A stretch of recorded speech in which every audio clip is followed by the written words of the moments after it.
এবছর কুরবানি ঈদে তো এতগুলো সিনেমা রিলিজ করছে বাংলাদেশে রকস্টারের সঙ্গে, বেশ অনেকগুলো সিনেমাই তো আসছে। আচ্ছা, স্টার সিনেপ্লেক্স সবার আগে রকস্টারের প্রমোশন কেন করলো বলুন তো? এই যে তারা রকস্টারের টিজারটাকে আপলোড করেছে এবং সেখানে লেখা আছে খুব শীঘ্রই স্টার সিনেপ্লেক্সে আসছে রকস্টার। বাকি সিনেমাগুলো তো নিয়ে এখনো বোধহয় কোনো প্রমোশন সেভাবে স্টার সিনেপ্লেক্স করেনি। বাংলাদেশ মাল্টিপ্লেক্স চেনগুলোর মধ্যে সবচাইতে বড় চেনটাই হচ্ছে স্টার সিনেপ্লেক্স, এটা আমরা জানি প্রত্যেকে। এবং তাদের ক্ষমতাটাও প্রচুর।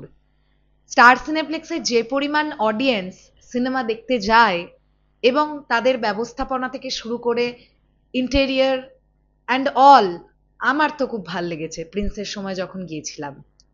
কিন্তু প্রিন্সের সময় যে হজবরল ব্যাপারটা হয়ে গিয়েছিল, রকস্টারের সময় সেটা আর না হোক, এটাই কিন্তু আমাদের চাওয়া থাকবে। ঈদের প্রথম দিন থেকে যারা রকস্টার দেখবেন বলে স্টার সিনেপ্লেক্সে যাবেন, তারা যেন ফিরে বাসায় না চলে আসেন, অথবা রকস্টার দেখতে গিয়ে অন্য কোনো সিনেমার টিকিট যেন তাদের না ধরিয়ে দেওয়া হয়। এইটা কিন্তু আমাদের প্রত্যেকের চাওয়া থাকবে। আর এটার জন্য রকস্টার টিমকেও যেমন প্রচন্ড সুন্দর করে স্টার সিনেপ্লেক্সের কাছে তাদের ছবিকে হ্যান্ডওভার করতে হবে, ঠিক সেম ভাবেই স্টার সিনেপ্লেক্সকেও কিন্তু খুব সুন্দরভাবে রকস্টার সিনেমাটাকে একদম বুঝে নিতে হবে। হ্যালো আমার সাকিবিয়ান ভাইরা বোনেরা, চলে এলাম আরো একটা নতুন ভিডিও নিয়ে। আশা করছি তোমরা সকলে খুবই ভালো আছো। বিষয়টা নিশ্চয়ই তোমাদের চোখে পড়েছে। মেগাস্টার শাকিব খান এই নামটা শুধু একটা নাম তো না, এটা একটা ব্র্যান্ড। এবং স্টার সিনেপ্লেক্স খুব ভালোভাবেই জানে যে মেগাস্টার শাকিব খানের ছবিগুলো তাদেরকে কিরকম বিজনেস দিয়েছে। সেটা যদি আমরা বরবাদের কথা বলি, সেটা যদি আমরা তুফানের কথা বলি, আমি তাণ্ডবের কথাও বলবো। তাণ্ডব যদি এত তাড়াতাড়ি এইচডি কোয়ালিটিতে পাইরেটেড না হয়ে যেত, তাহলে মাল্টিপ্লেক্সে যে পরিমাণ বিজনেস তাণ্ডব টানছিল, সেটা মাইন্ড ব্লোয়িং। এছাড়া দরদের ওপেনিং সেই বছরের হাইয়েস্ট ওপেনিং ছিল, নন ঈদ রিলিজ হয়েও।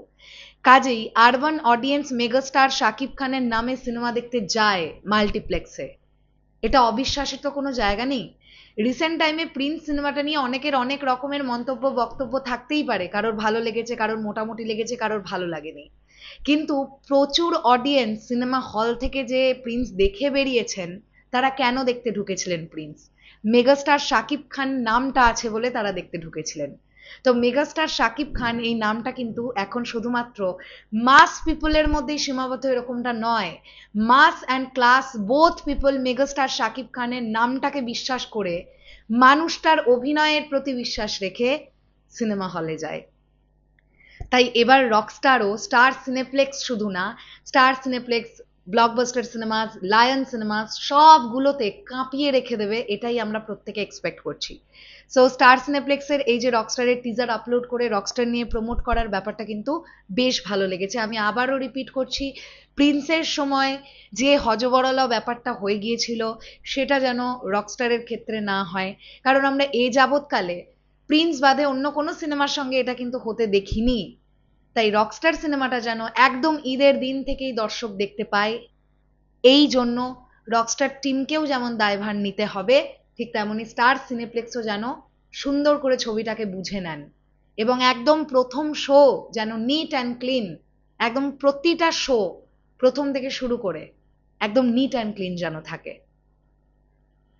শেষ করলাম ভিডিওটা, আসছে আবার খুব শিগগিরই নতুন কোনো ভিডিও নিয়ে। তোমাদের কি বক্তব্য কমেন্ট সেকশনে জানিও। টাটা।